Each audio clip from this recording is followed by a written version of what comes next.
Hey there, comic book fans. I'm John Anderson. I just watched episode 13 of Supergirl, and I gotta be honest, I was really disappointed by this episode. Keep in mind, I'm going to be going through key plot points from the episode, so if you haven't seen it yet, here is your spoiler warning.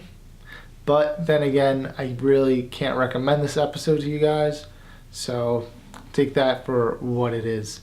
Now, Supergirl had a very rocky start, as you know, a lot of new shows do, and the first 4 episodes I remember being really bad, and I was like, I can't wait for them to cancel this show so I don't have to review it anymore. But they started to show some promise in the back half of the season with these last couple episodes. I was like, you know, there's some potential here. Hopefully they could make it work. And this episode kind of brought it back to those first 4 episodes. It was just hard to watch. Now, we have this parasite creature that's attached to Kara, and the first thing she does when she realizes she's in this dream, she's like, oh, this world's not real, I gotta wake up. And she just doesn't wake up, because we find out later that she has to remember, because she loses her memory. By remembering, she gets out. So why didn't she get out at the beginning of the episode when she knew right away she was in a dream? Then you had the whole episode just felt very rushed. It just felt like they're like, oh no, Kara's sick, let's quickly figure out how to get around. And then they accuse Maxwell Lord, basically just helps them because that's his character, I guess. He doesn't hate Supergirl and refuse to do it, but they have technology to travel into Kara's mind. Like, how does he have this technology? How does Maxwell Lord know how to use this technology? Then you had Martian Manhunter impersonating Kara, which I was like, oh, this could be funny. And then it just felt very awkward. And it felt like the show like knew it was awkward and like tried to write it off, and like, I need to get off of work even though I was 3 hours late. And Kara's just like, okay, that makes sense, or something's off. And I'm just like, Kat, why are you letting her go? That doesn't make sense. Like, people just start making decisions that they wouldn't normally make.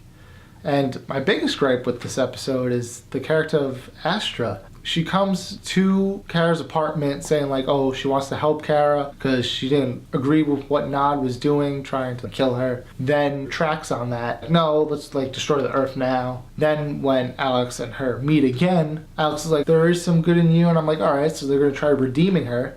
And then they just kill her off. And I'm like, why?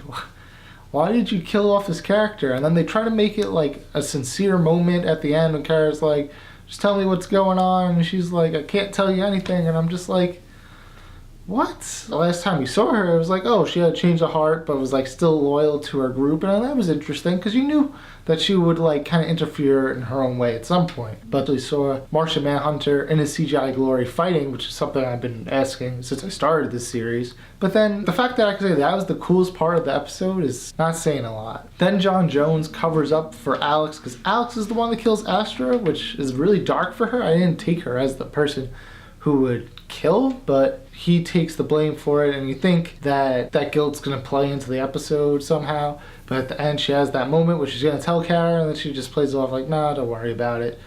And I'm like, I guess they're gonna return to that. That guilt's gonna weigh on Alex, and she's gonna end up telling her, and Kara's gonna feel betrayed, and it's gonna be awkward.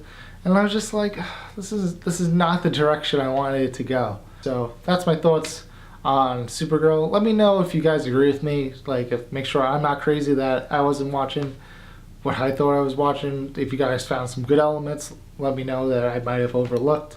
But as always, guys, follow me on, if you like this video, be sure to share and subscribe. Follow me on Facebook at John Ryan Anderson, or on Instagram at God's Stage Fright. And as always, guys, remember, comics do deserve a second look.